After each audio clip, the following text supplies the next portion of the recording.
দাদি জমিতে কাজ করতে করতে হঠাৎ একটি গভীর গর্তে পড়ে যায়।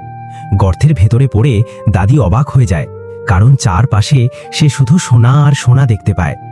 দাদি কিছু সোনার কয়েন ও সোনার বার বস্তা ভরে উপরে উঠে আসে, কিন্তু দাদি লোভী ছিল না।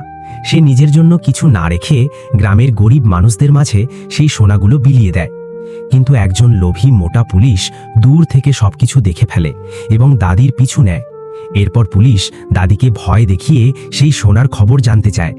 দাদি প্রথমে কিছু বলতে চায় না, কিন্তু পুলিশের ভয় দেখানোতে শেষ পর্যন্ত দাদি সেই গর্তের জায়গা বলে দেয়। পুলিশটি দ্রুত সেখানে গিয়ে গর্তের ভেতরে নেমে পড়ে।